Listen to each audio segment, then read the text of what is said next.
Bibini Nipao. Bibini, oh, Ojay. And yet, Jimmy. Ojay. Say a super stress and your Jimmy Pankwa. Ojay. What went to me and yet project work, things is here and celebrate, say. Aye, Kolebu Nursing Training College, Akrokari Nursing Training College, Konfanochi Nursing Training College, here him and Paul Nursing and Midwifery Training College. Yeah, the chef for no. Yet me a research. Et me who say no, we say now we say malaria crown we here bro. So we are celebrating. We don't do this in this country. They celebrate rubbish. There alawa. It's a trial. I was a nurse for Jimmy. They are sick people. Okwa kachiro almost say oba. No. Ya mama katria no manage. Never me show ni come from the here me. Oniamachi o. Yes, Captain Smart. Oh ja. How? Eti so-called professional institutions say work from her. They celebrate money. They don't celebrate professional success. Dimechi. When was the last time I said Doctor be a train canteen and you who Debbie? Hey, doctors who say or show no they go home and cry. Say doctor need show. Ah? Na say who on in summer wo kofia wo su. But some of our nurses Omo character no behavior e tell say owu a okofi odidi nkomo sere we bibini au bibini enipa o okofi a odidi nkomo sere wani oh papa bi oba hospital ho onadam ho na sa top no wawu mo jare na chese wa kan sa no ko omo jare. They are sick people. Me pesa moi makato say yabo intercolleges na wie say yabo super zonals it is a way presenter suade Captain Smart the morning shows.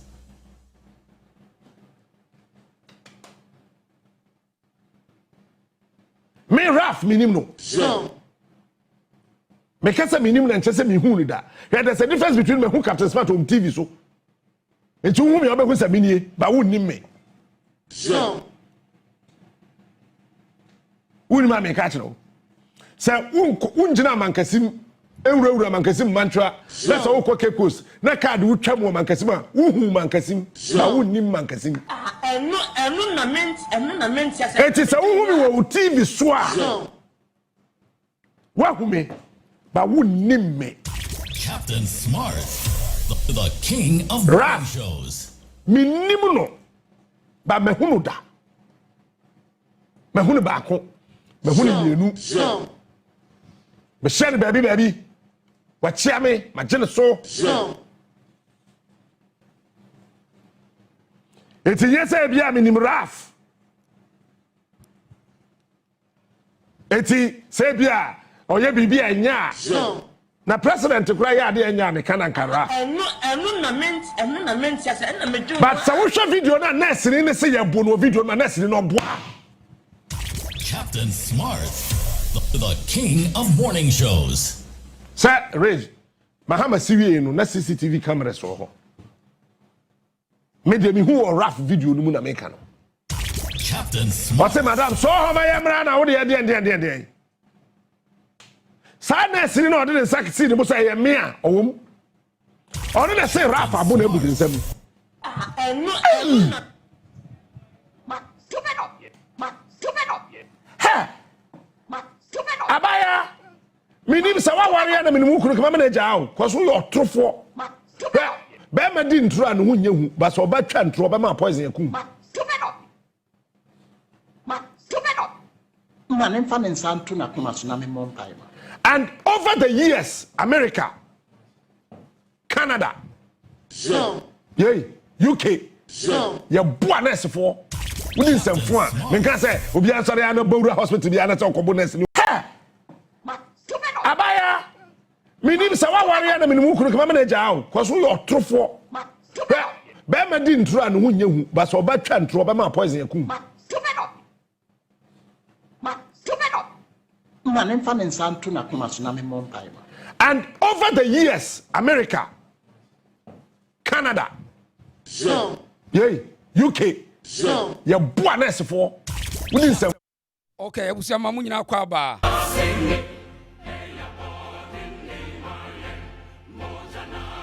Oman bia ya be piem. Oman bia ya nyamu nsantrofo. Oman bia ya nyamu amanyofo indeed. Twum be your oman pa ni. Hey, we intimidation tactics. The NDC used strategies to intimidate the nurses around the country. Tie dia make you me patcho me say. O corner problem I see I for problem to solve problem. We use solution to solve problems. Into konya kura wo mo ye tibon koso a. Aban a wo mo ye incompetent. Now wo mo nsantrofo a they just cook stories. Wo mo person the problem issue problem. Enya no kura da. I will continue to defend the nurses. I will continue to challenge the attitude, the behavior of this guy called Ralph. Enya no kure. Captain Smart say America, London, ya bu nurses. Mpacho, ya betie no ninchire mu a wo kire. America baby ya bu nurse, baby ya bu nurse ni ewo UK. Ye behwe. Na NDC dirty policies way enne bema da bia na ye beka jomahama asem. Tie de me kano. Me say for problem and solve a problem. We use solutions to solve problem. So in any society, in any context where obi person the problem in a solve a problem be anobwa. In as much as nurses in be a wrong turn, does not mean some people should go and attack nurses or in the name say we want to change the system. It's not true. Now, today we will show you the entire nurse for me. The NDC agenda see you use Captain Smart mo. Say yenya kwa bia so say rough de wo ye no e justifiable no it is neither here nor there e yen sometime time tire ye ka no na ni nyina ne say ne we will drop a secret omo target enye nurse for no omo target against a certain doctor your friend Dr. David Twum Tinkran our the secretary to Ghana Registered Nurses and Midwife Council ono na ye omo target and today Doctor and baby will be on pay attention. The NDC are planning something dangerous against him. He should plan. Now, NDC person we you maybe the tier nurses no. Enya no kre. Tina you use Captain Smart. I'm gonna pursue some dirty game against the nurses. Number 2 question is say yeah the nurse in equal school nurse for training no. Pacho you throw no am so me dia. Persecution. They want to persecute the nurses. Pacho page no my why. Said the medical cano ye algorithm na switch into ye brepa enipa bebre nti enka enti page na o de like kukrumutin like my. Now Captain Smart person will use strategy based on NDC agenda say e kwa bia so say ye persecute nurse for the more we persecute nurses no Ghana for be more tie the America no say oman na hunu nyansa how to handle nurses Ghana for be suffer more. Na mani nya would say, ye can nurse for once and bonnie, they will punish you till they make a trono. The nurses are going to punish Ghanaians. Say your coso humiliate a man or we nurse for no, or betia a carbone. As I say, you soon yansa, na ye the son in the free woman, yes, a problem. Now, Adia Ralph Koyano, no civilized country, and a vessel saw San Quasia 7 or so. 89 Captain Smart was sorry about Yajuma as usual TV3. First of all, Mamu you say the same TV3 a dinner for attempts say Oma bon Omo deserve some nurses. Today, South nurse 40 cents same way now. Now they will put into consideration and they will pay you the people. They will pay them till the year canon. Over there say, oh, I will ever do my term, you pay your woman then the next day, on another hospital, you will see the attitude till they make a trono. Now, problem I want to say.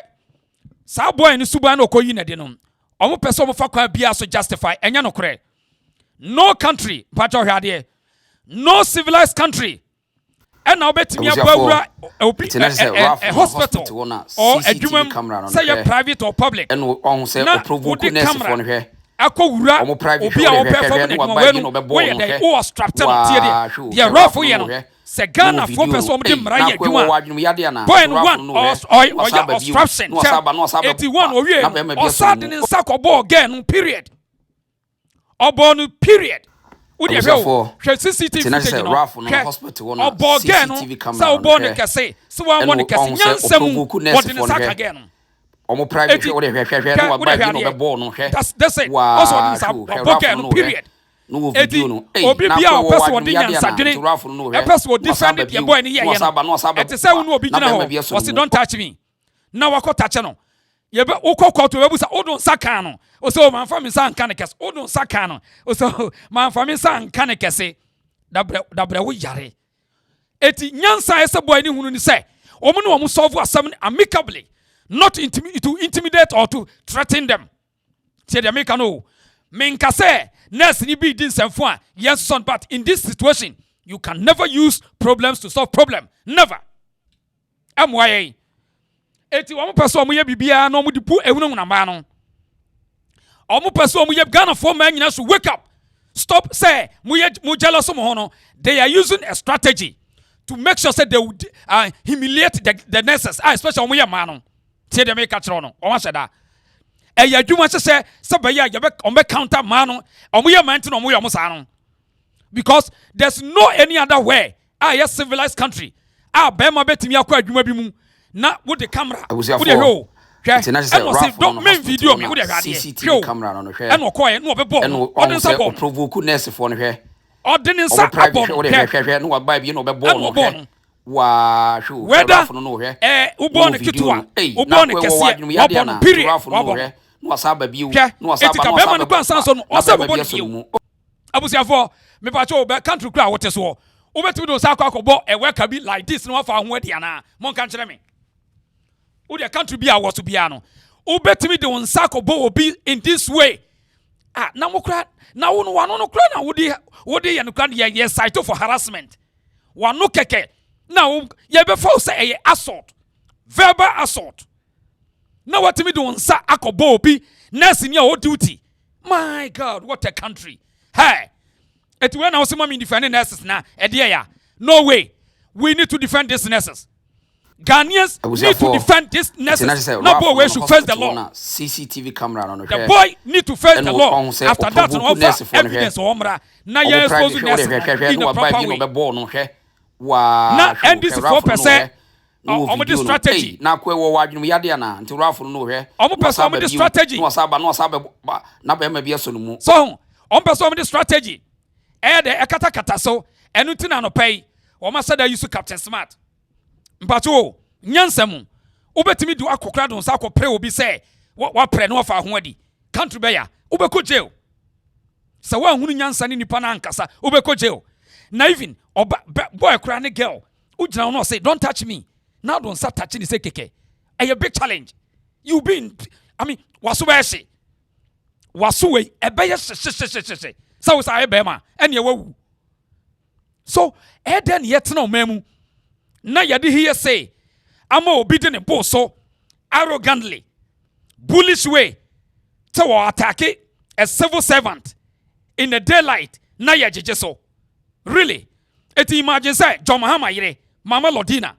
Na ma approaching me buafu na me de mensa akopre no wo ye so se yanche me just say me yam insan se kura ye beche wo because attempt to do why you wadwen say oboso obodom hama yire no can you tell me the truth it nurses no munya nipa who are we e dia country no so nurses ndo munya nipa wo dia fa yire be gina ho na me buafu woni me yade na me de mensa akopre wo yire no a fine case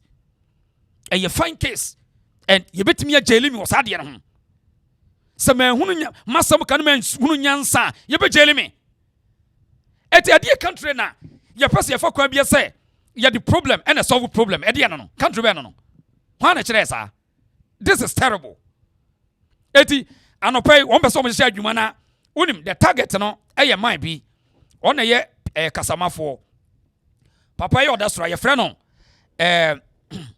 ni didi Dr. David Tenkran Twum one year secretary to Ghana Registered Nurses and Midwife Council.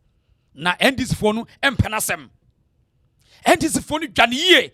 So on na target and they are give him a close marking. Cause I'm going to say NDC for one to say someone were solid and obey woman. This is interesting. Now, yentie Dr. Tinkrana same your kind NDC for every idea. So my muna nipa bi person of church money omo dey anase. Nana Ralph no mo de accident victim bi na ba ho anase on. So my muna nipa bi person of church money omo dey anase.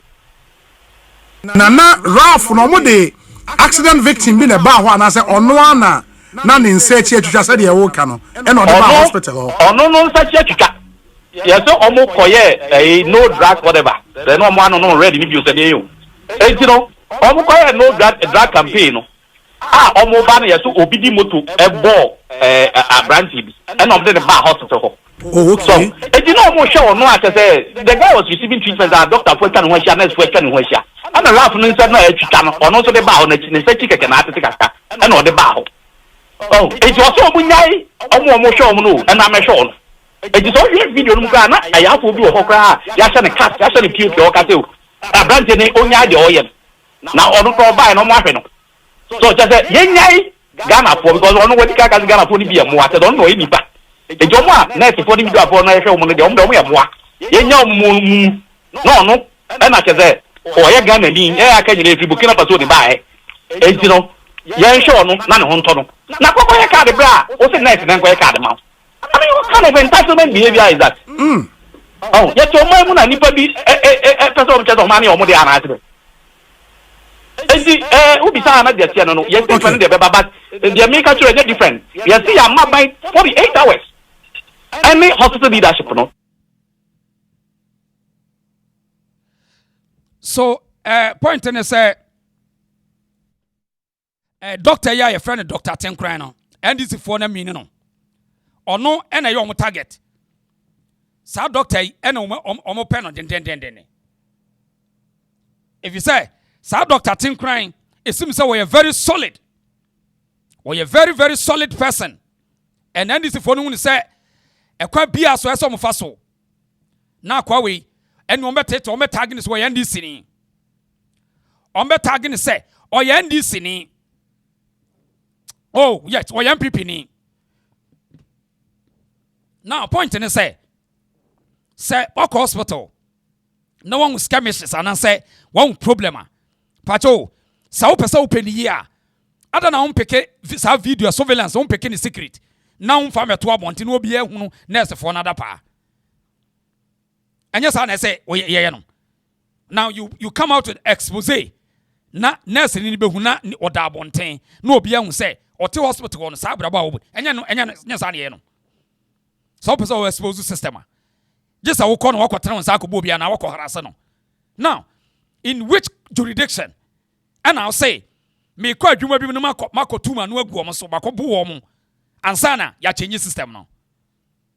And you crazy only in Ghana. Now, Captain Smart, the strategy be able to na yen mongura na sem ye wia na yakọ mensiansa o de ye mongura na sem fi se e ya dwuma o ma sha de be hyehyɛ e de ato nurse for no so and o mo incite the people against the nurse o ma sha da o and o mo pese obia yes nurse for nye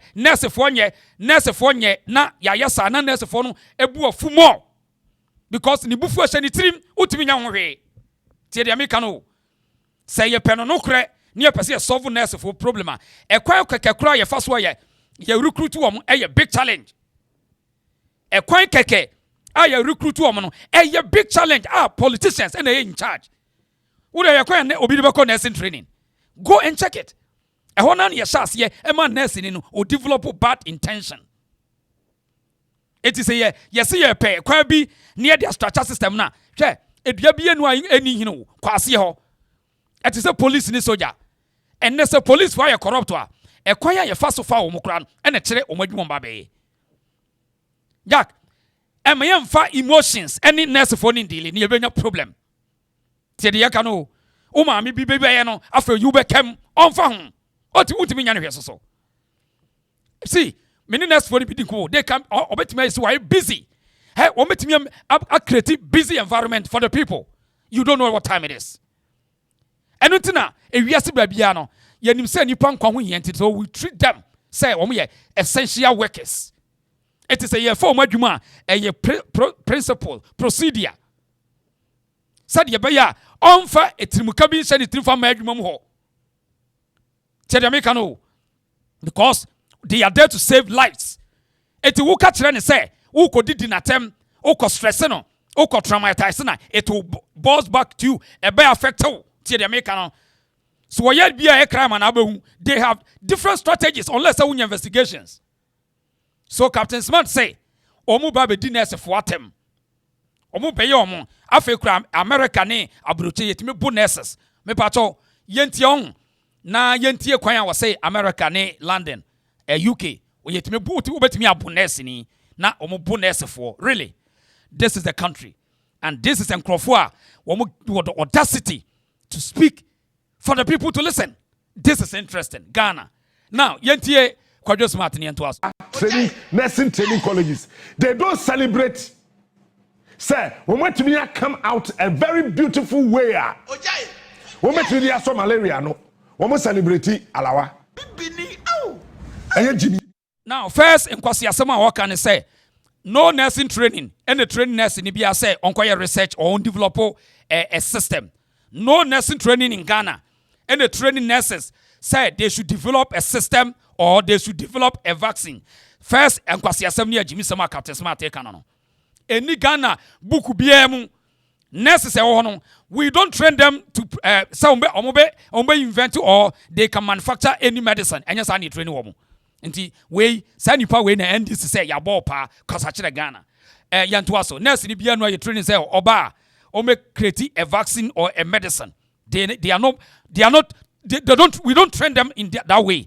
Oyare Koke University e ho na ye wo science ho Bibini enipa o Bibini au Ojai enye jimi Ojai say yes ko stress de agi nipa nkwa Ojai wo want me anye project work things bia and celebrate say ayi Kolebu Nursing Training College Akrokari Nursing Training College Konfanochi Nursing Training College here Mampon Nursing and Midwifery Training College yeah the share for no yetimi ya research etimi ya hunu say no we say now we say malaria kran we here blow so we are celebrating. We don't do this in this country. They celebrate rubbish there. And can you imagine say enipa way or yere ma e training woman? Can you imagine? Say in which contest? In which contest? And yes, and some people say me jadi di atemu on where say ka dinner to ye. Me ba I mean academic concept be na kire say obi okọ nursing training. Tio okọ nursing training na ono no ho no wako sua say de yes develop a vaccine or a antidote for malaria. Sani training woman. School be mu ambacho we monka school be mu school be na Ghana ye training obi say okwa koye we na fabra school be ya what was our legitimate right no teacher ni no kro gina wo kire lecturer no what was our right no only sa capacity enye sa na ye kire no opesa usua sa de si invent create ya ni school ho pharmacists wo mo ho they are there. Opesa uko study pharmacist our pharmaceutical is there. Hey, nani pa we pa eti akwa we nanti people I mean can you imagine this? Hey, I was therefore akwa a disgrace pa o a disgrace, and you can see that and some of these NDC fools are saying yes. Hey, why are there? You are telling the truth. Now me be supposed to say what the tia akwa bon Captain Smart. It's a trial wa bo say nurse for Jimmy. They are sick people. Okwa akachiro omo se wo ba me ti he no ya mama ketua na manije na me show ni ko from the here me Oniama chi o okay me ba o Captain Smart minimum no kwa wa ya radio adwuma over 30 years ni Captain Smart minimum Captain Smart kwa no wa ya watena radio over 30 years tie de me kan yo Mumusa Captain Smart say on chere a media house wa wono wa build wa training nipa mo on chere nipa ba kope mo obia misa Captain Smart say yenim no kese wa radio Fox FM. If you can now Mercury, can Mercury, Oba Kasi wa Radio Kes, Angonga Junction, Oba Fox, Oko Inshira, Oko Radio Ecstasy, Konongo, Baby Brain Waya Juma, and Nkwasi Asemo Dini Kumasi, Ujani, your police were chasing Ujani, and Okoshen crying. Okoshen crying. Ebra, or Fox FM, you're quiet in the Yakete. Like I said, me for back with Yaya, and pitch now, police for you, and I'm going to pitch another hole. Fox FM. No, you're in a pumpy.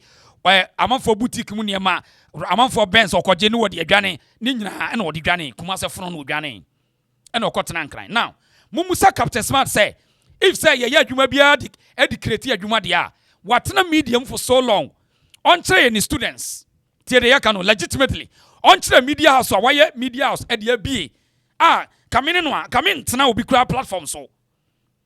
Dientia, me person me build them in some platform. They say, my age man over 15 years. It is the same.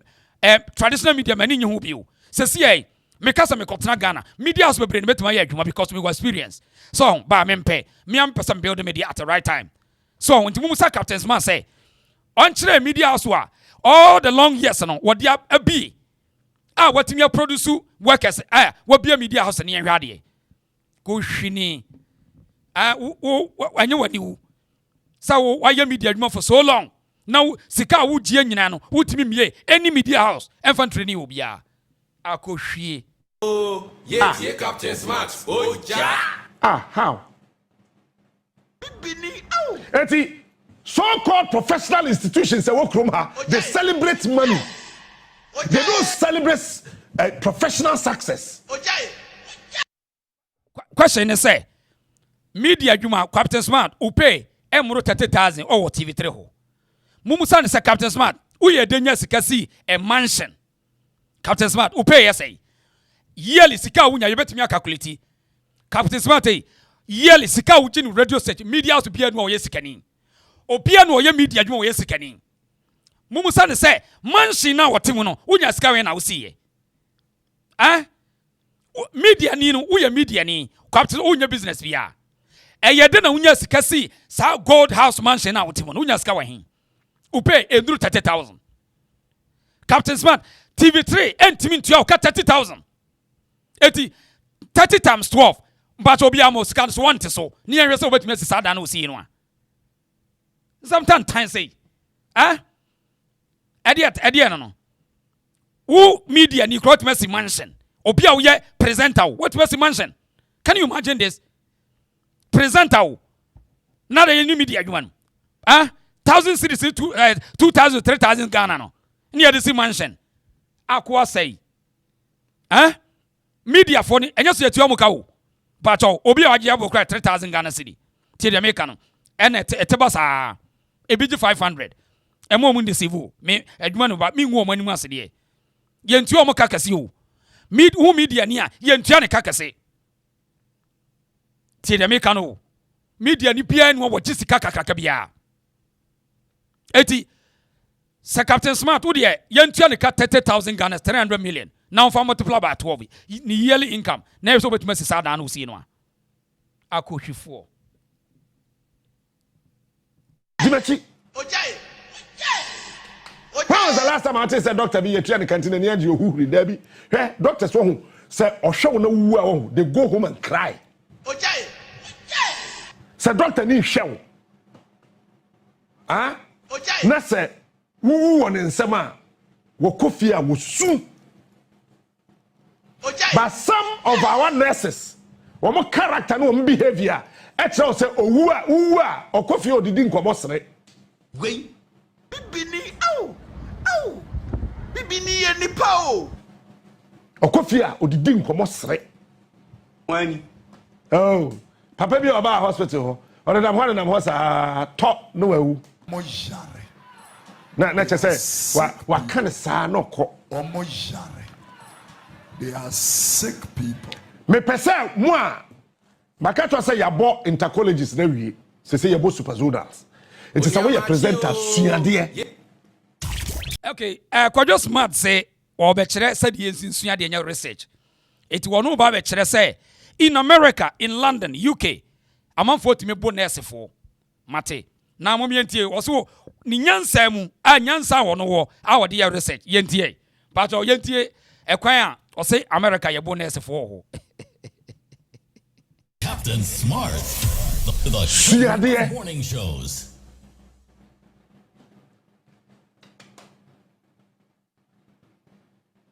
Me Raf minimum no. Me kasa minimum na nchese mi hu ni da. There's a difference between me who Captain Smart on TV so. Etu hu me obehu sa minie ba wu nim me. So. Wu ma me ka kiro.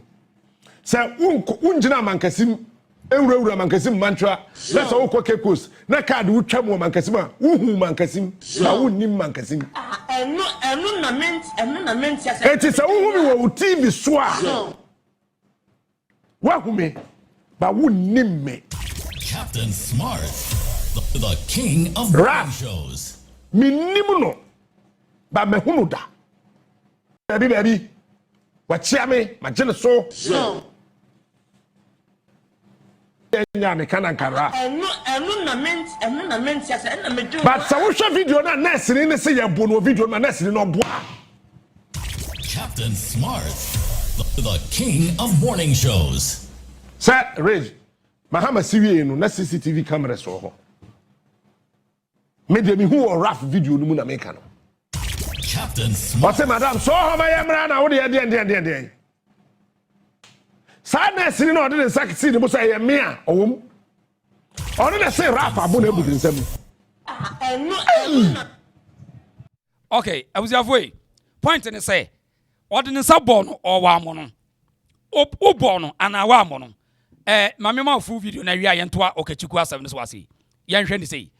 Pa cho hwe video emti.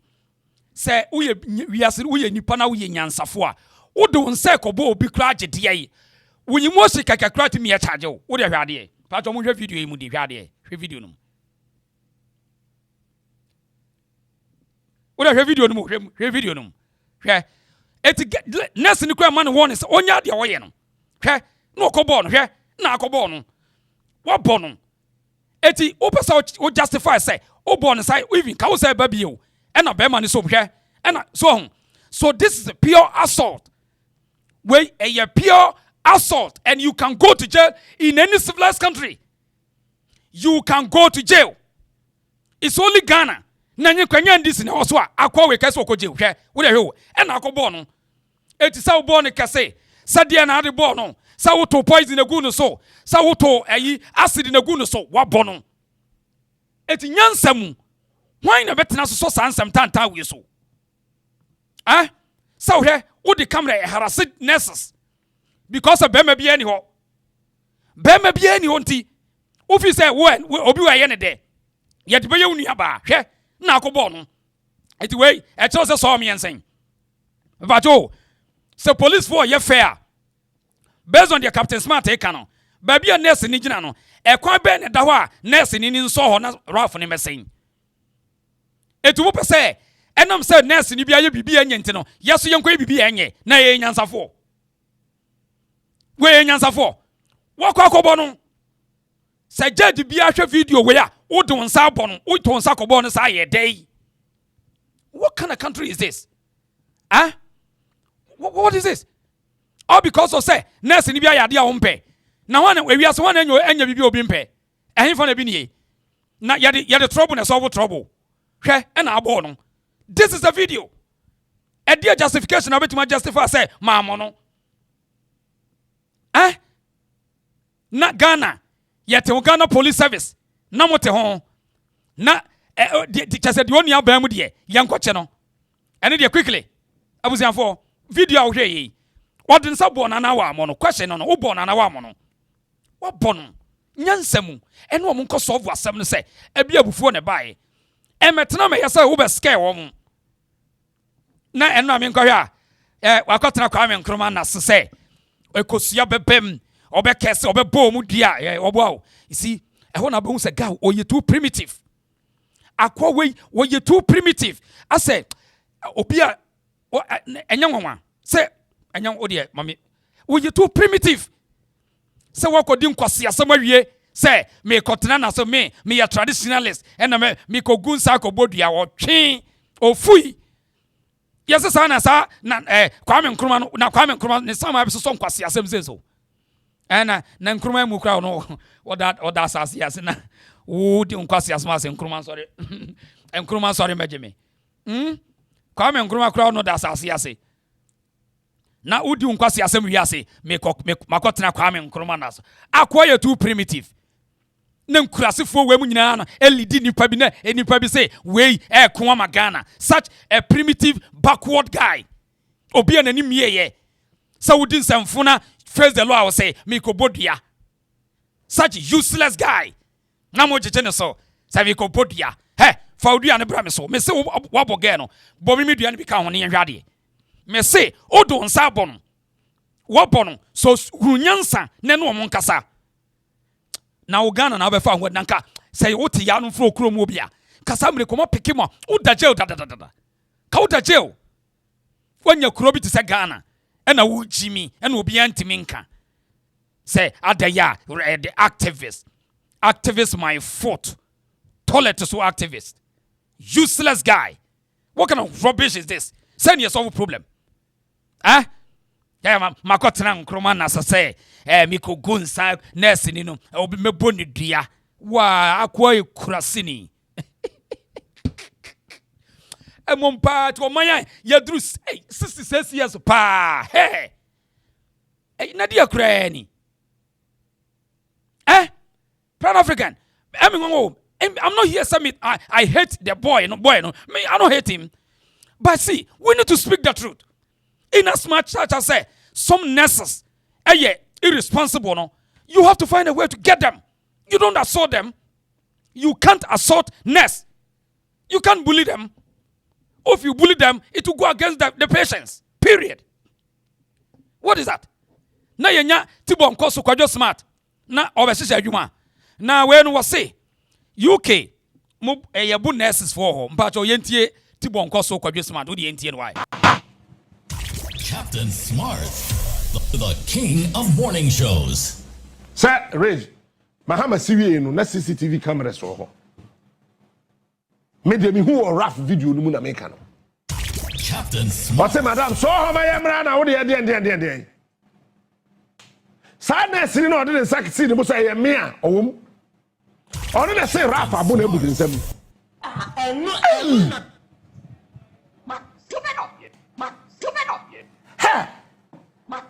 Abaya minim se wa ware na minim kunu kama na jaaw kwaso yo trofo be ma di ntro anu hu nyehu ba so ba twa ntro ba ma poison yakun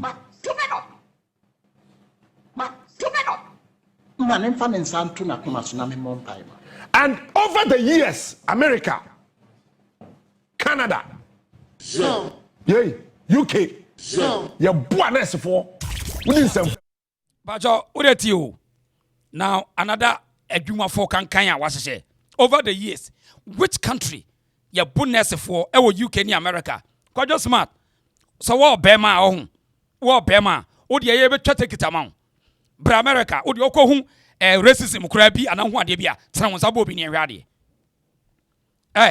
America ho no to da nurse ni bi wa obetimi aye racism bi atia wo smart way hu no ba wo ye bema fa won sabo ne hwade udi ono bi ye ecraft tena won sabo ne hwe aya ana odi bra America on na katro obi kra say use F word e katro obi public ne hwade wo ye bema odi kogina area bi oba ye betro area say opa wo ye bema kogina area ha na odi kaso obi use F word kasam bi na hwe the next minute hwe de be si nkurase fo se wo mu Ghana ho e na wo mu bre wo se Ghana fo no e wo abro kire ho America wo be that mi ni nsabo obi hey now nim oka wie ye no onim sa manfo ba be challenge no ene wo say wasua de wo be research nti wo be kire mu years a na America ye bonus ye ntie kwadwo wasua de o tota ba we wasua de o say obekirem wo mo a etimi ebra na ye bonus se wo UK ni America mpacho ye ntie no why me can say obi ansore ya no Bowura hospital bi anata ko bonus no and me am so me the boys be ba be chiwe guawo ya sand wa ko police station But anytime there's a negligence, na Emma Obiwa enibreba. You know when it started in the US? Google says here, me pesa wow start me ba na wa phone. Hey, say there. Yeah, what say? Munko Google. We should Google it and find years ya ni abo nurse for America. Mude muntie. Na sa nipa we pa nenti. What microphone ya chi TV so.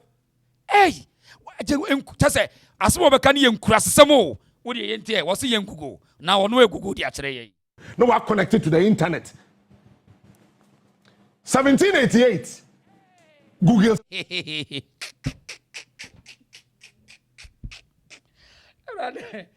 Hey. Eti, was say, Obetres, baby, I boo American nurses. Young girl, you was say 17.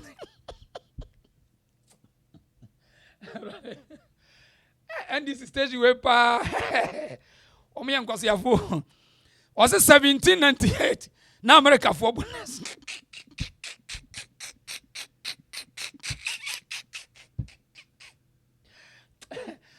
Hey Ghana. E grow e munyo. Sesia wo phone so. 17 ton me duru hanne. 1788 doctors riot in New York. Google sesia. Omu gwa doctor farm doctor sira nkasa so afa omu so kopen kontiba enti no waja edro na oba prescribe na to no hospital no do na no because they are kono omu na Emma Obiwa enibreba. You know when it started in the US? Google says here, me pesa wow start me ba na wa phone na wa connected to the internet. 1788 Google says here wo phone so. 17 ton me duru hanne. 1788 doctors riot in New York. Google says here.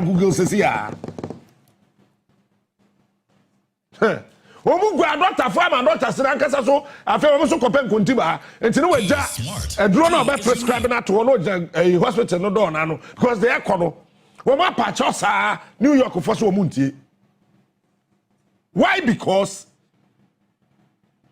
Dr. Bia na osi nani kum and drying wolf near WOLF ebi ana mehu din ni bo se wolf me ya broni ti san me bo no the fan and drying wolf or say all trade drone na nani kum enti ne pa na trade drone man no ono me ye no oprai meaning that was sending yamuni yamina because you yare and where drone on the man. Abuzia onim enyo we munyina no Ghana Journalists Association Media Commission moti ho muntimi streamline or muntimi encheck the media space dia munima ne nkodan fiamfia bi na mudi di omachi akwa we ye senior so-called senior presenter creative this false statement way said na ya obi akobu nurse ni Ghana 2025 it was justifier 1798 eti obi bu America ya bonus for 1798 na mote ho na media commission where dey hu hiamo say you call this a charlatan to order tibo nko so to calling to order. What a country. Hey, 2025 minus 1798. Really?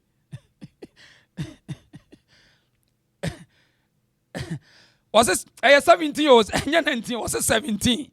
And I'm interview. Was it 1700 more baby interview? Google says here will phone. 17 ton me duru hanne. 1788 doctors riot in New York. Google 1788 minus 2025. Akwe Jimmy Ache. 2025 modern world. Now say 1788 will be bonus ni so a justifiable. Enyangwa. Obekasa dia NDC enyangwa. Pacho share page ni why. Mr. Wa. What is the page in mommy? Eti Captain Smart. Adwuma. Na ni nyina ne say. Omo target nurse fo ni bi. Any doctors no. Obi to say doctor ya order top way. NDC fo ni bi an pa. It omo sheda ehye say ono na control nurses no. It one man nurse ne de omo ye so na no de ne ye ka say. Omo pekwa bia say Ridge Hospital no. They would make sure say nkofo bu a ye yi omo afiri ho. Eti doctor on pay attention. Dr. Tim crying.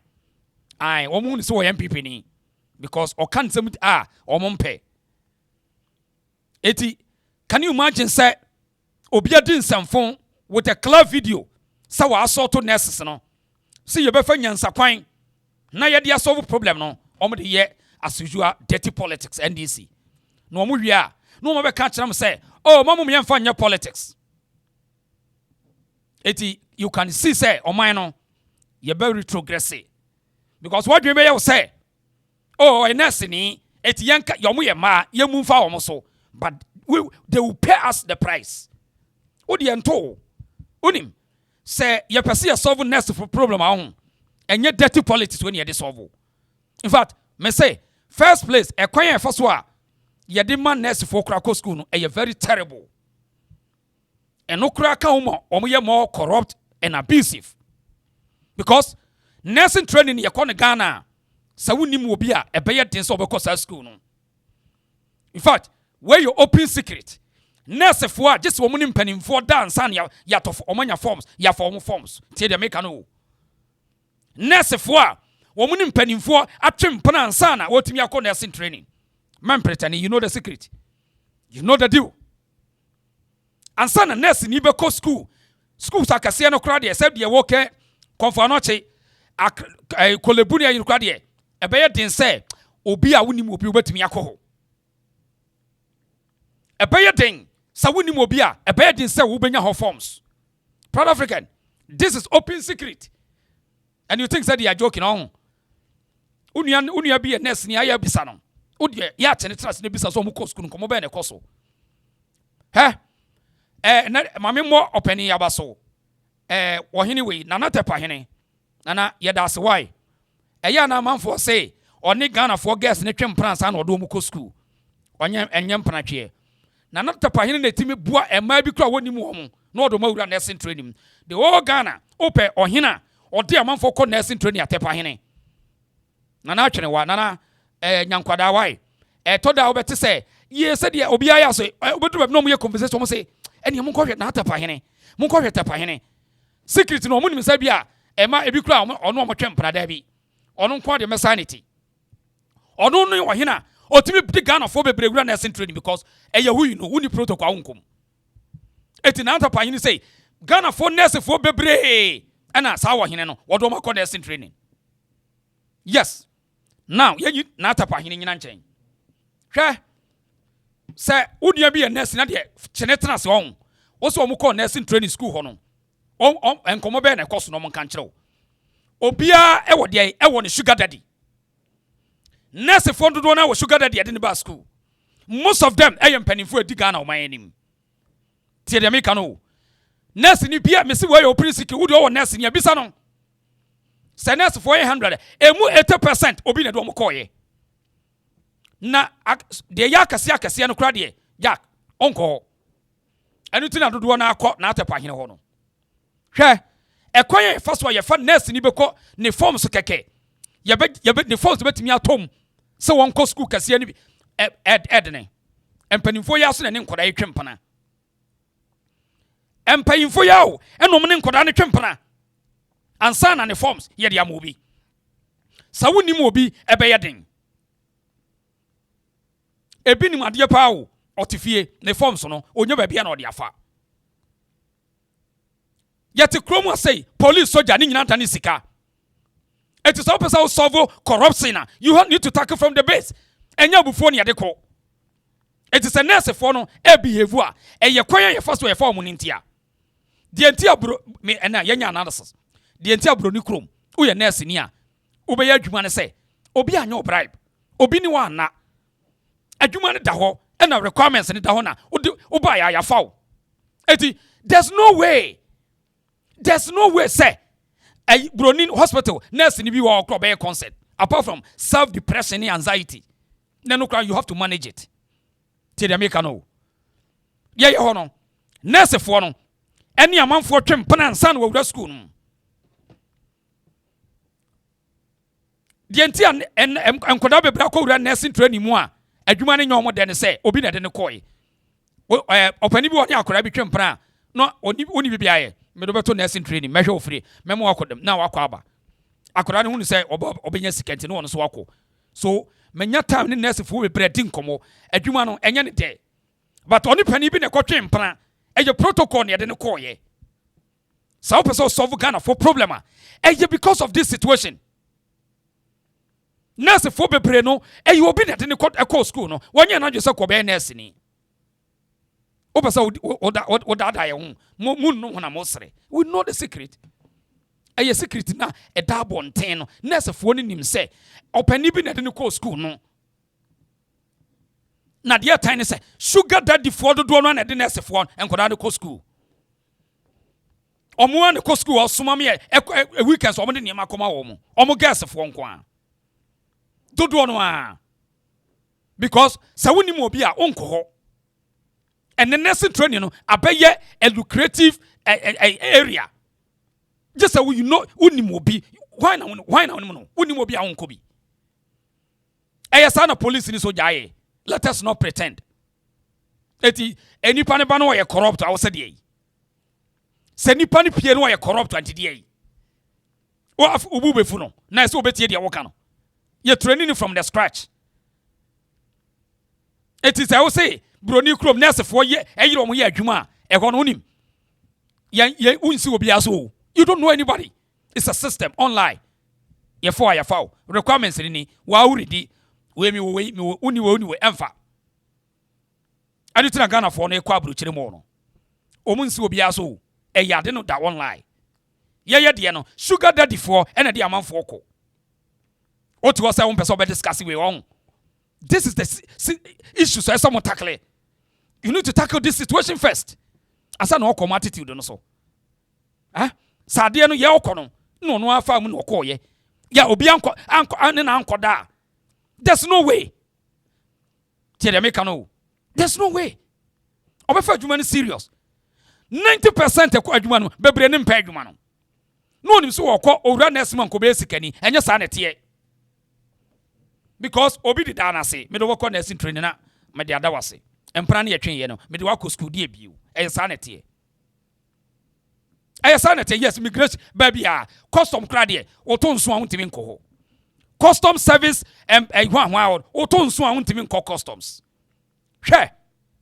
Udi check wo mene hwade. Sa custom and self preventive community no oto nso a nko. Eya ko ne koye. Atokasiefo nko na go customs. Atokasiefo tuntum kokwa akoko. Sa woni mo bi abeda akọ. Customs. Hey. Me papa nua be na yere no ye adwuma ho. Yes, me information na woni na. Apart from that, tribalism near the coho. Customs, so we need be free voter in your bed and cry. Most of times, me cannot cry natural here. Etin no more the conwifa votarian phobia minimum so. Yes. Apart from a tokasia a man, the akani say, Okope votarian nibia, nana sanity. Almost pretend we know all these things. The akani say sika big who do a chef kufu. Man pretend you. We shouldn't pretend. The base is not right. So everything you better destroy. No. Now what Jimmy Sika 50,000, 500 million envelope. Ni ya form customs on. Na say mbetna wa mi meti you. Dabro yare. Na say nipa no betna wa on fa nsanka ni pay. O bodam. O yare. Mababie mi na woni mada. Me ho sesa adwuma. Na wono wa rise abe wanya uniform na hye. Na so wontie o. WBB ye. Bibi na ye wontia. I'm saying, we see, you're pretending here. One nada. Obini na dansa no wura adwumanum. No wura mu ye no say uniform no a. Na say, one year professional. I'm saying bibi ye. Bibi na ye wontia.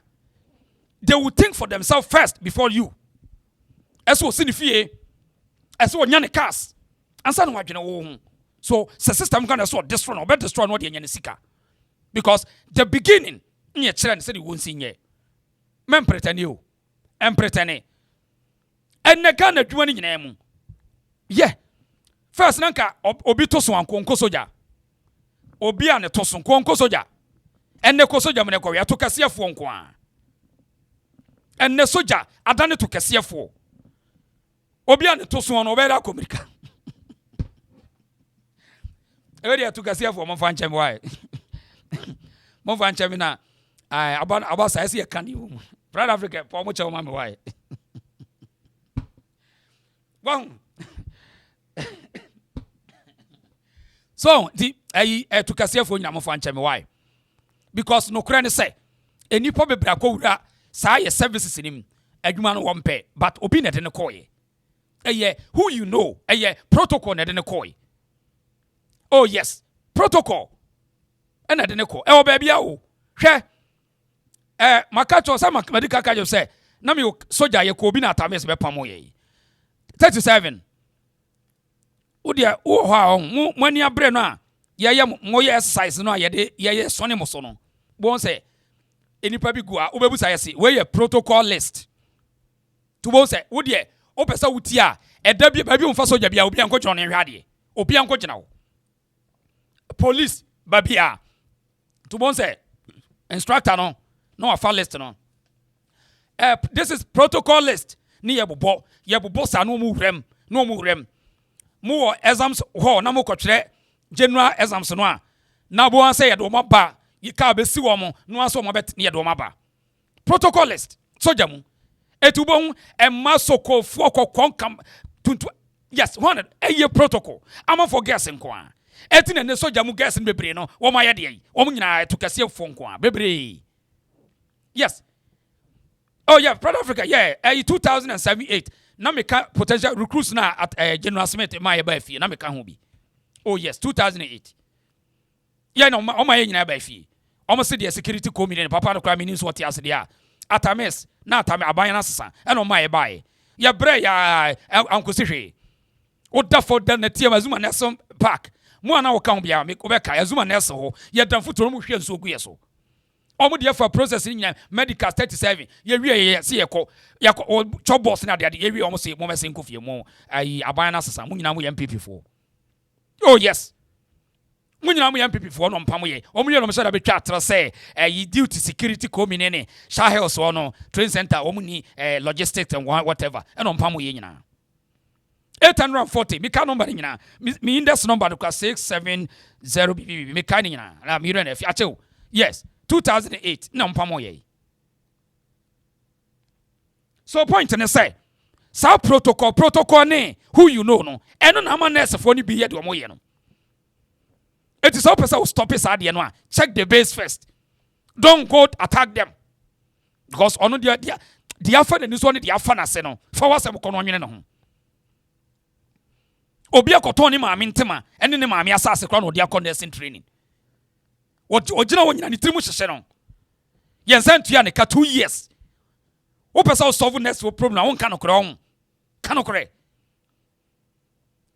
sensitization obi wo ha onim se oba nurse mu a obenya sika se nte saa eti wojina ne naso saa na afa ne trim no why confused how many times a nurse for yes sensitize wo say ye do mo ko training say ye ko kire mo say ene eno ase ye do mo ko to adwuma se ne apia wo mo. Can you imagine say ayi sa nurse for na ye routine as wan no a ye mfa mo adwuma no ye timi sa mo mra adwuma with that no TNT wa fa osika be ye clinicals. Can you imagine this 1 year no ade ni sika wo wa ko nursing training awie 2 years wasaba obae no wonko me clinicals osa de ni bottom sika obi wo cross na minisika ntime nko ampa so ye ntua ne ka ansa na aban ni wie a 2 years ansa no musika ko emai sika na yesi adem mo se hwan no alawan emai. Can you imagine this? This is a critical issue that people need to talk about it. So person solve nurse for disrespect ni wo arrogant na solve sa ni ma we unya we na wo be pretend wo ho wo ye funny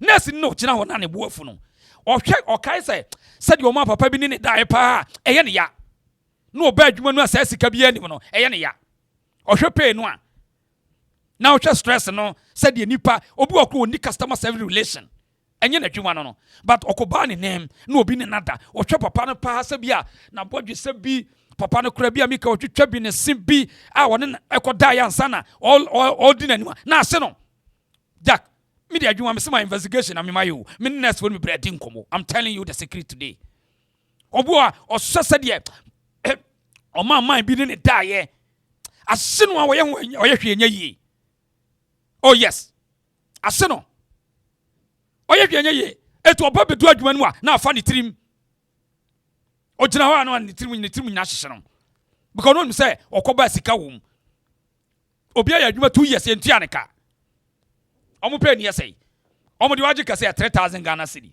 pay ne yesai. So these are matters we need to talk to them. We need to say yes cycle woman leadership na there now be gina say obedi di o matem hwe so the problem na cause one problem oboa eti this guy eye nyansa na wanhu no ena okoye the right thing at the wrong time sebia opeso man hunu say no the omo ye no oni ompe eno ompe no ye nkwa abuse wo omo ya abuse wo omo tie de make kire no NDC for person play game be with this nurses you benya problem abusia for international say Ralph no hospital wona CCTV camera no hwe eno on say o provoke nurse for no hwe omo private hwe o de hwe no wa ba bi no be ball no hwe wa hwe Ralph no hwe no video no na kwa wo wadwum yade na nti Ralph no hwe no wasaba biu no wasaba na ba ma bia so no mu abusia for international say Ralph no hospital wona CCTV camera no hwe eno on say o provoke nurse for no hwe omo private hwe o de hwe no wa ba bi no be ball no hwe wa hwe Ralph no hwe no video no na kwa wo wadwum yade na nti Ralph no hwe no wasaba biu no wasaba na ba ma bia so no mu eti enye obi net any someboy no there's an assault in this video. See a kind of cry. Wa assault lady no assault. Don't lie. Or the sabono. So born can say so pray no udun sabono. It way bonidia. No dia boni ebonyo benyan. I got tra kwame nkroma na so Jimmy. Okay say na me a traditionalist say at your own. Sometimes say udun sabono. It is a eduabono ebedi kanya okransa se duabonya ni pebenya odon sakobono period obi ansoma se fa nsa mono ana opese anka yehunu se woni na tie gina pipe na asane akaso wabono dabra wo yare wo yare deseka yehunu se odi blue ahye ne yam na wabo no da form na omunimini ene yese wabono dabra wo yare wani mie na ni pe support Ralph nyan dodo na ni mie kusuwania bia na wo kebeje visa ma ho wo de to kwa kanto ya kwa afansa kwa obi hwesa wo maame beto nka biwa and throw me chato so no ka wo be no ho now hwe abrofo na ya na pese ye ono ho hwe omutimi bi ono abetimi abeka asema kire wo ka bia oh hello oh he touched me emotionally obesu wo mo obesu sesi ye. Oh my God! Oh my God! I never do anything wrong. Oh, come and see. He attacked me. He beat me. He want to beat me. It's so good. So no. Hey, what's your best and wrong? Sakaye, Yanu Fokro now don't Sakai lady say. A Kobe Minato from say. Kobe Obebuda Dambalis. Kobe Minimini say ya. He beat me. He hit me. Can you go feed the Pepe? Omo mo nyina so support no. They don't care. Now, what's your best? When I could jail the bar, Ubed say, Abrofui, Sancroft way. What's your best? Oh, dear, we saw be a tiabro chironibi. I am Mudigana for the do my terminal. Tie, we are Bema, who dear ya found Sako can be sick. Never do obey your account. Now, Omo no cry over chatrato so. On found some can of cran, obe chatro. Eti. America say, and I'm say, what about tones? I won't have problem too. Obi cast some kind of what the card on Saguti. Now do I know? I now do I know any casa. More American experience war downtown. cat or testify. Boss, fansa kochi because on Sunday when Mukrana or to chatro. So we banner on Sunday when we bet Macassan no cre. Ubetima ko jail. You been not 10 years walk to jail aba. 10 years now my. Over 10 years what ko jail aba CCA. She eti America no be adia. O yene nipa no bo na be ka bi atafansa guachi. Eti police ni bana ansa guachi. First of all when him say unye wadwen say wo bebo no. Yes to twatro currency. So ba wo kwaye dwon sane wani amie ne wani nte ya. O me twatro to ubenya problem. Na wasa atumi akọ extreme mile edon sa akọ pre no. Hey. Waso be ye papa. Waso be ye bruta. Let somebody educate this idiot for them to learn. Yes, is moving ahead. Somebody should educate them and stop this bullish way. Jack, why lucky pa? Now when say nikunu sukra kan ho ahun. Oba na oye ne sa no. Enka nikunu so next day nikunu basa na problem. America na akoye ni okoka nikunu sa ya katani a ubenya problem. Obesa be tata utira nya yi a obate pepepepepe. What a pepepepe. America ukoye obi girlfriends ahun. Onfa ho okofie no kobo ne boy na mane. Wo ba bia obi ba behwe. Obi ba behwe. Eti na bia broni ni krom no na mo anu very careful.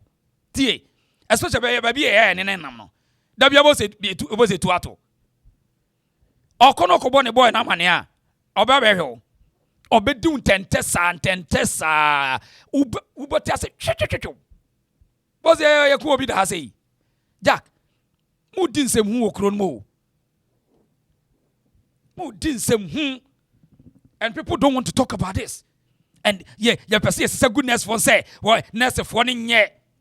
Me say nurse for nya and some nam dia gu ama no. Let no one pretend. We know this. And this is the situation in the country.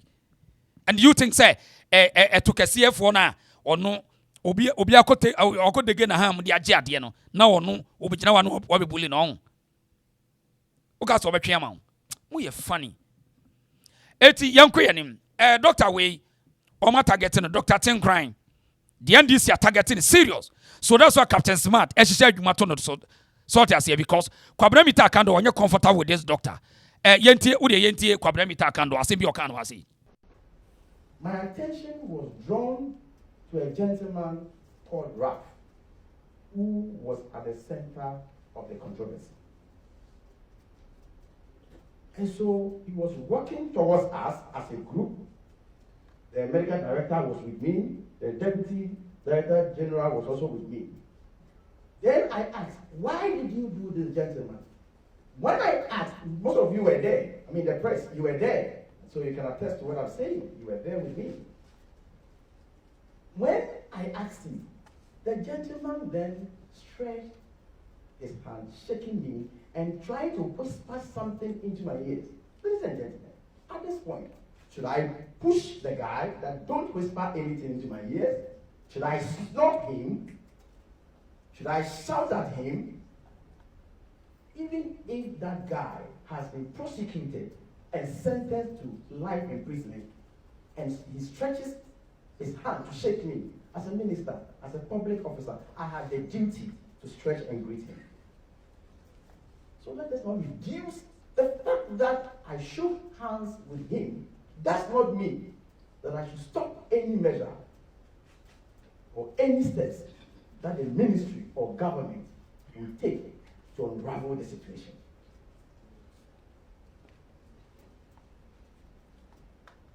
And so I understand on a more lighter note, I have been reminded of the fact that I'm a farmer. Yes, nobody needs to remind me. I'm a proud farmer, and everybody knows it. Not only my appointment, I was one of the largest rice farmers in this country, and I'm proud of that. Please, we have a lot to deliver, and some of these things will not divert our attention.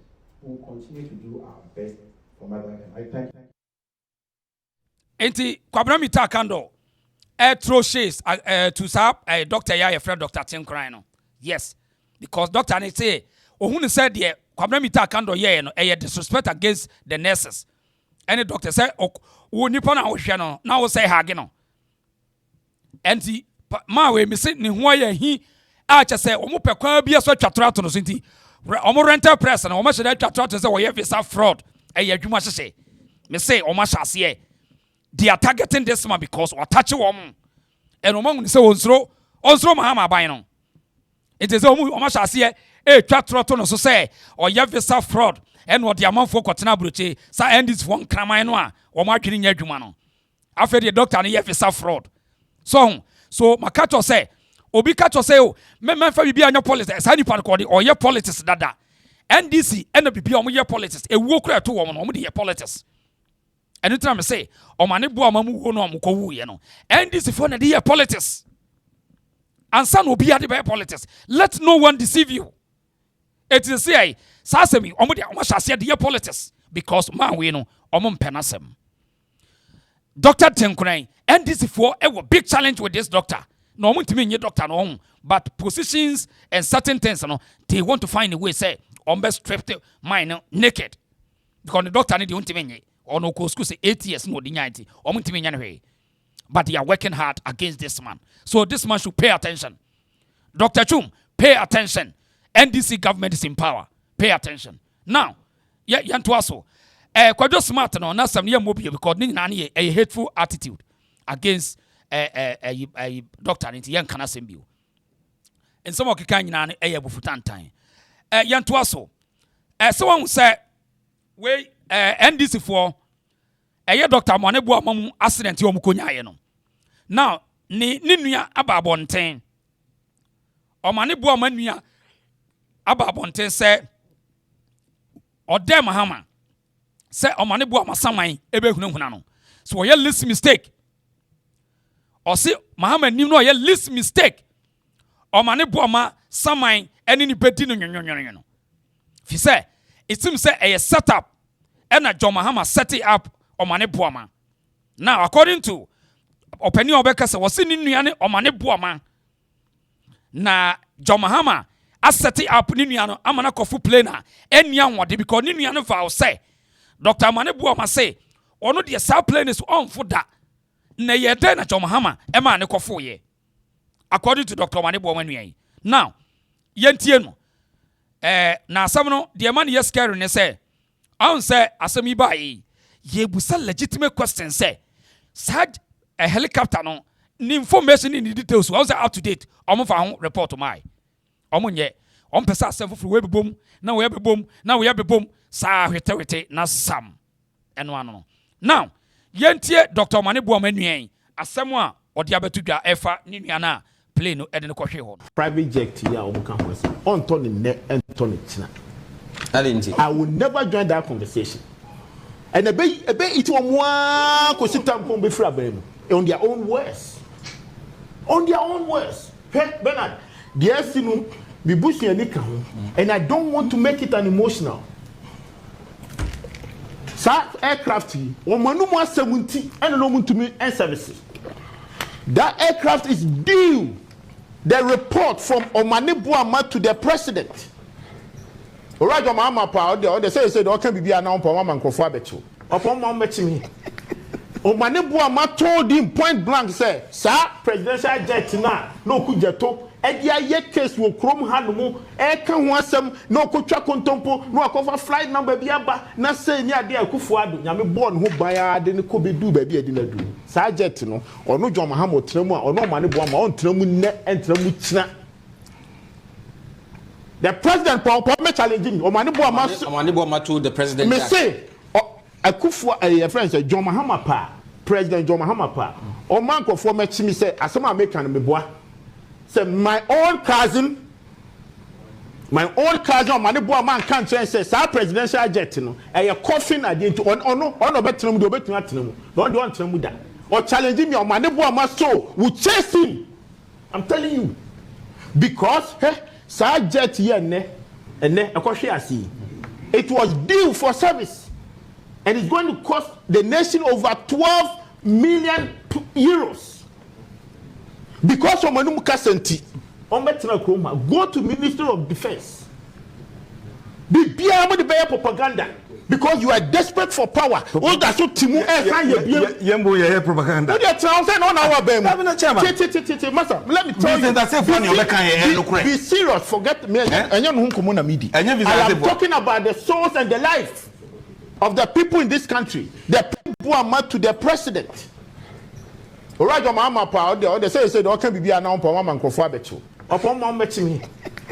Omanebuama told him point blank, say, sir, presidential jet na no kujeto. Edia ye case wo krom hanumu. Eka huasem no kucha kontompo no akofa flight number biaba na say ni ade akufuado. Nyame born ho baya de ne ko bedu ba bi ade na du. Sa jet no ono John Mahama tremu a ono omanebuama on tremu ne entremu kina. The president Paul me challenging omanebuama told the president. Me say Akufo a friend say John Mahama pa President John Mahama pa o man ko for me chimi say asema American me boa say my own cousin man boa man kan say sa presidential jet no e coffin ade ono betenam do betun atenam no do antenam da or challenging me o man boa ma so we chase him. I'm telling you because sa jet here ene ekohwe asi it was due for service. And it's going to cost the nation over 12 million euros. Because of Manum Kasenti, go to Ministry of Defense. Be beyond the bear propaganda. Because you are desperate for power. All that so Timu Yembo ye propaganda. What you tell say on our bem. Master, let me tell you. Be serious. Forget me. I am talking about the souls and the life of the people in this country, the president life. And then what you contemplate to me, who said the same thing. You are not ashamed of yourself. And then it is so dangerous. Say president he took coin. Unnecessary defense. That me bo. Instead of you buy. Okay. Where you Kwadwo Boateng? Ose ni nua ene o mane boama. Your friend Kwadwo Boateng. Ose Mahama pa omeche no na omane bo ma saman ebe hanti joma ebe chesi joma hama fi se omane bo ma kan no kura kire ne se sa helicopters no enye wono de wontenem so obi ebusa se ede ne beba ema joma hama apushi omane bo ma se wo kokosi manan aha ene de superstition ne am a controversy ni beba na people are thinking. So if say the guy you can through Internet no cross John Mahama or Shedan or sacrifice or money na. These are questions and it's very legitimate because according to this Kwadwo Boateng say John Mahama knows well say omani bo maka kire ne say on for saf helicopter is one for that because a problem. So a year then last minute omo omani bo matiko ekotenem ema ene wakowu. So the NDC John Mahama some questions, answers to give. Or some questions to answer. And untina, almost said I know the police katakata Sabaya, Mahama Hoberton, and Yano Creda. Nabusia for no munti, Mudia Montras no Munamo. It's about time you have to wage war against NDC and Mahama on this issue. Munwaji communication war, said Yabaya, Omeba Bonte, Edifax number. And yes, Asemui, Hete Sam, and Kobabia. Because the point in say, Argentina, Esiadun Katia, oh manka, John Mahama, and Messiah, Mutaka, manka, Atofose, manka. Why? Sami Jamfi, manka. Why? Some way a more hiram. We need the we want to find out the exact cause. Let no one intimidate anybody. Enfa, where will be an obeti. Obi antimi no bia. So Kwadwo Boateng say ni brother ne kan e ka kire John Mahama point blank na ye dey say wono on for sa helicopter no na ye dey na last minute o ma ne bo makotena sa helicopter no asem kese beba franka insiso I hide the reason so e wodo e beba because asem ni mo hwirem e mo hwirem papa sa president asese program na obeko baby wase meme nko mama obi ko na say enkoda bi ekọ awade eda na yebeko program na say ni nketiase me anya nka afifi ko ayi akwane friends finance minister no wase muntaka matwe muntaka si fam matwe si fam ye ko baabi wo de wo nko bi. What a shame. Shameless government. Ade akura ni anya kura etai yanto aso I had a reason show. Be say sankofo mu nyina obi omu nyina ni begu ase bako obi a ni begu ase yanto aso na hwade ye ne ye na meka ho asem hwade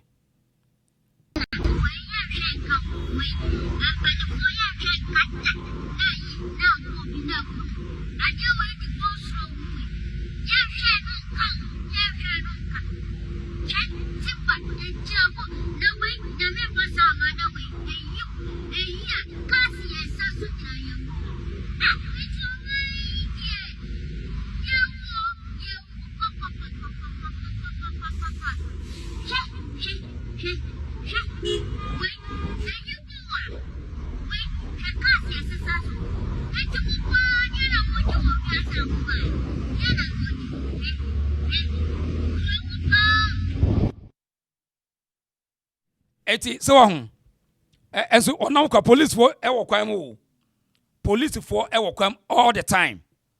They don't care. Sanies yadwenete. They don't give a damn. All this huge nyawe che bako ne bomu. Chain yes one single chain. Etia na kum nom dom sagunti. Erade boni bani ayo. Mina na bia erade ya yede yo. Ye mi nsunu mo oboa. Yabuao. What the traffic mo ewo busy area. Hey. Nadia helicopter kura enye.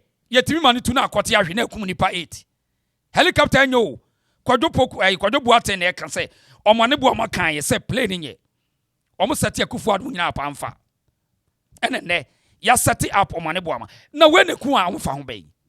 Eso de mani ntenhwe Ubon police fu a ahye kuku akase bi no ma begina ho menam ya GP menam ya deputy crime community menam ya dian no ma begina ho sometimes enso hwe wahu ekuro no psychologically no jack enye ka no mudida mu no enye sika no masisi manches no psychologically you problem as a country hwe ore yade we yada bu ni twa sa video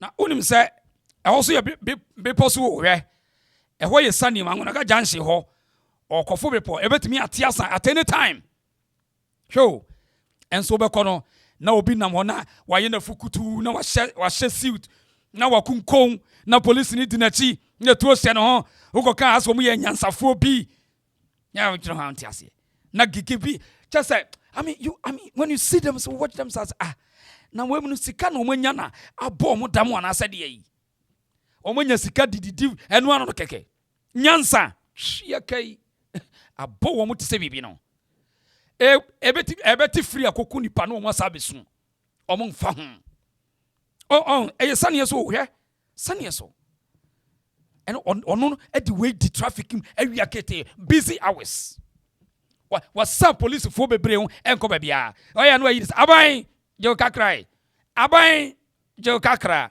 aban je kakra wan fa makroma na ye de we e de anwumre ye be di gare ne adua o shameful people de hunya mo akulafia bi nya bibi ni yasesa tuo brane ni yakochi nipa no omo ye vampires Margaret me no ya adwepa ase omo enipa wu a omo to wo mo ase Ghana no eno me no me nyisa sunsum 7 sa ne ma ne ntontia hwe ase wo ne ya na mo Jesus ase omo di nipa mo ja no omo de yeti nom aso mo de yeti nom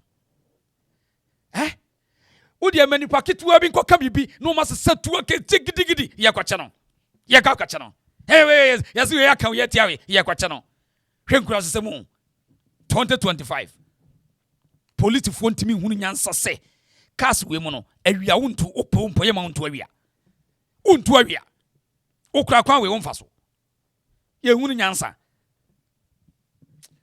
o ma ye bre kro ne de Udu wani to say obi ye nyansani no no bebo wa unam upia bonten na obehura fia wadi afe so unam kroma na akuchina na timbe hura fia somdwe mu a wadi afe because anything ade bia yenhwe han bia betimi akun afiri wi ase simple no ma sa ba besu o ma besu sesi e o ba besu ya hihye ntare akese ne edakam ye nto aso negligence ya ne ye ka ho asem yenhwe han politics in babia na we do say obi say okujeto ne ase won pacho na o se oni Ghana ni bia ni e chawpa no yenti asema obi ka kire on the line. We cannot be having a conversation around acquiring a new presidential jet.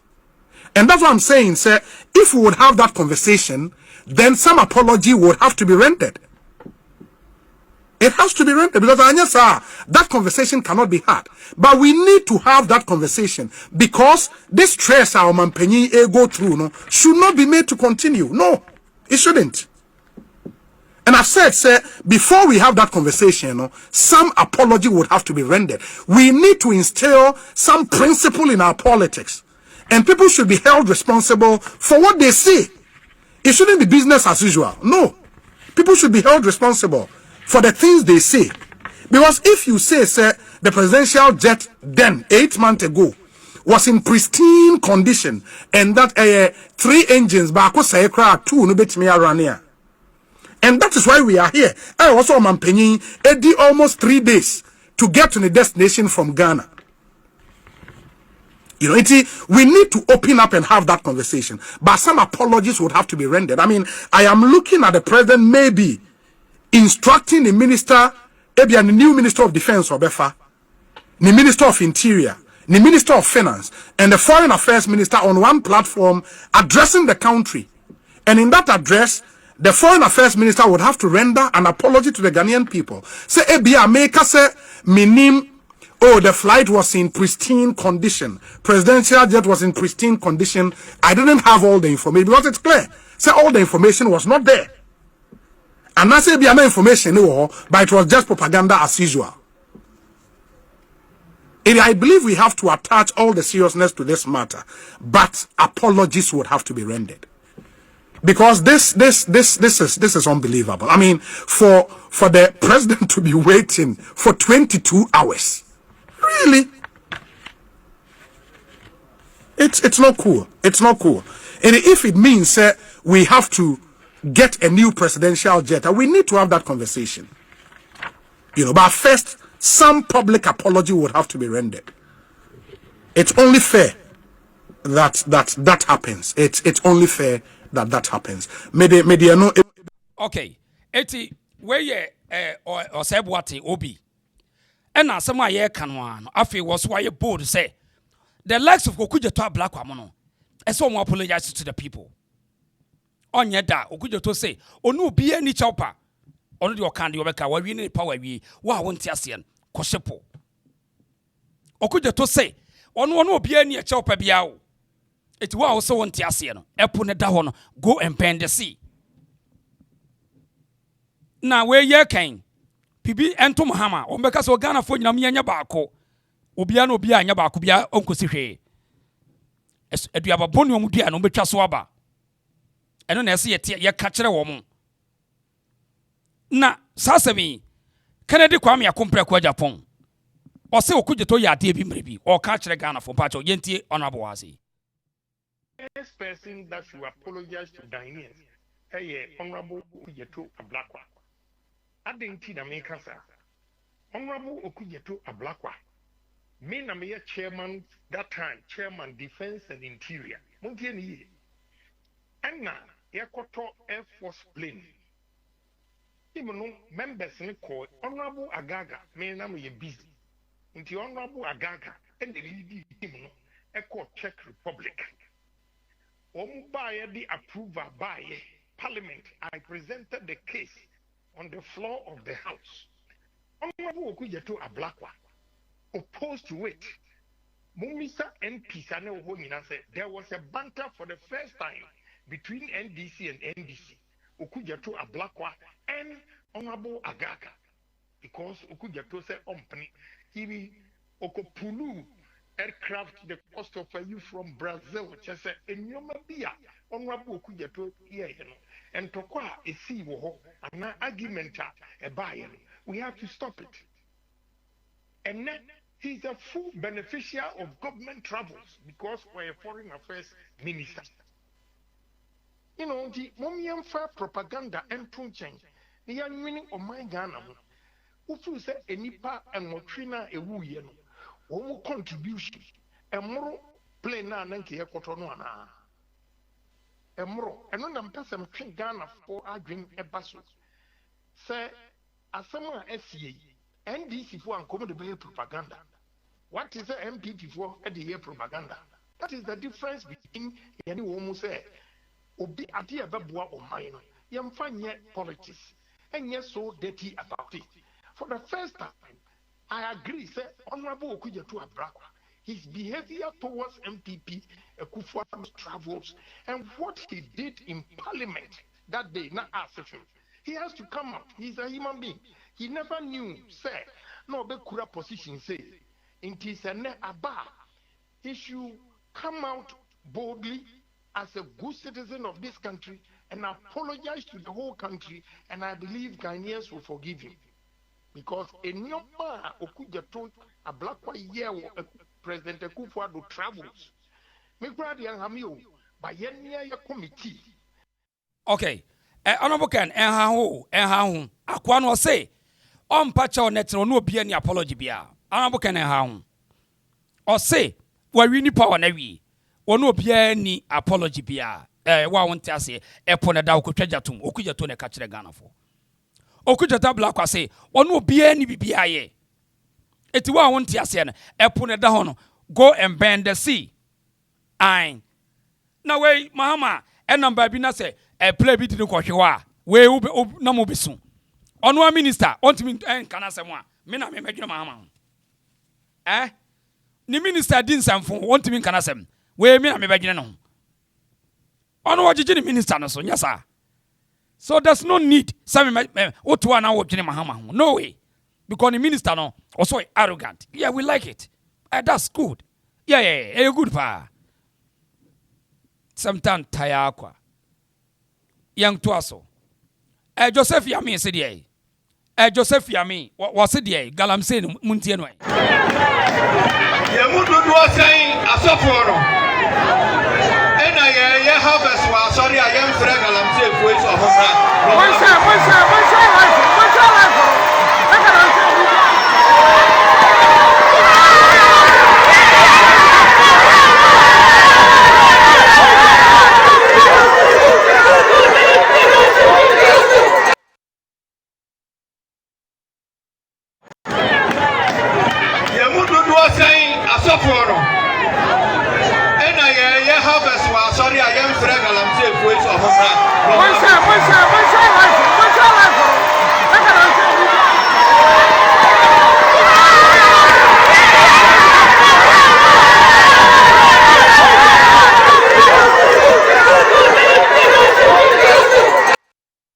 Eti say ya no moyo. Eti omukọ Galam say nkurase no a na omako hyehyɛ adwuma de ato omo so na omo tie kire na ye omo de eti obi ka jo say NDC for say yebeko Galam say ka je so oboa enya no kro. They are lying. They keeps lying to the people. Atro and ne Galam say na da so da ho no omo tu aguro ma say sami jamfi wonya sika say tam in the name of say gold board. A Galam say no. And this for better stop. So we say Galam say na me nyesika. Do we say gold board when nyesika go at your gold board and nyesika. Akohwifo asefo. Na we na motua na mojiji wo mo so. O my beni. Interesting. Yanko yanim. Na enra ena meba. Enra na yewura. Oye na brewa 1 week on meba.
Yanto asomfia say maami ode en wa drop nyom bi na sa nyom no em se domafo ne bebre no eda omna maami ode nyom no boy no wa mo hene bi adin TikTok fo no na atwitwa na omo de omakofa ajuma badude na beto so na domafo no say omo wasam ka che na domahene ajuma badu wonhwe ye na de a woye no omakoma ye omo ya onya santefo asema da bia wokoka ne tantanta Mami would the hard dream, Black so.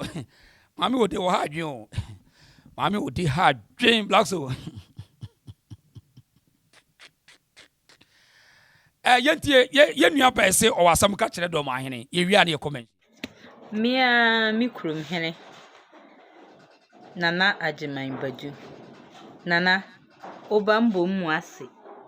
Kasa kakra.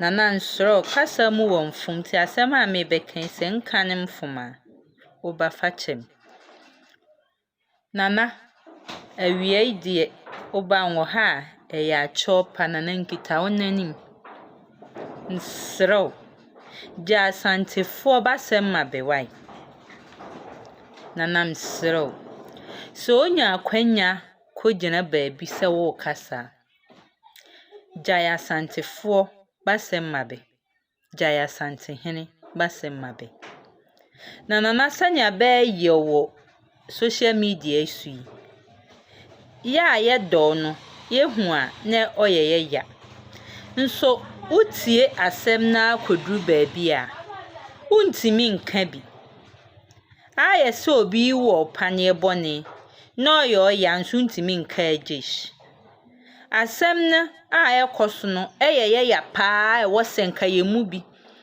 ye wa no wose ye ka bi ye dibatem bi nso na baabi asem ikofa ye amfa yi entwa yi nti ye ntimi nka bi nanam soro o man ne onananum no ye hu ana ohaye nso ye ntimi nka bi nanam soro enyi die kwan so dwen ye hu kakra na Jaya sante hena semman na benja watemnie Nana uhu nipa bi wa apu isu a odi watema na makoma sei oyemnya nsuma ye da akoka bi Nana msro enye disrespect ya disredie Nana msro Jai basemma be ni benya udimbo na die po ma mi bi hi obobenyum no makohu se wa bonyom ne bedu din omudu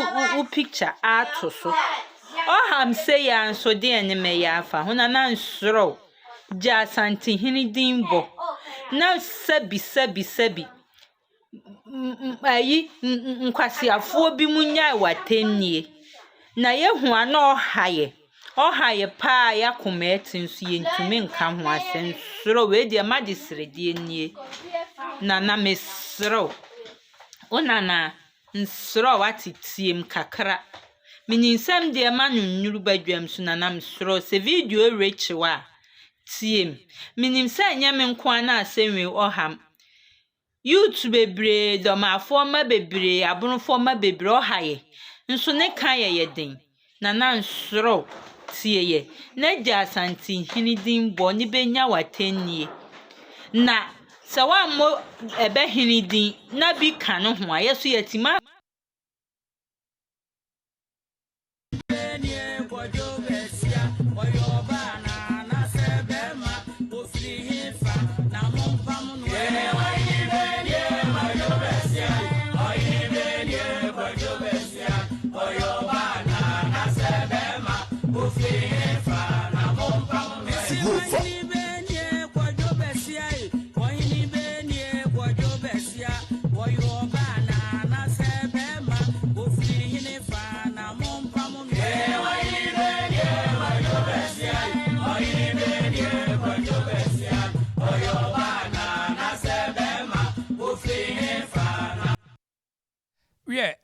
yanko yanim na enkai boy ho ne say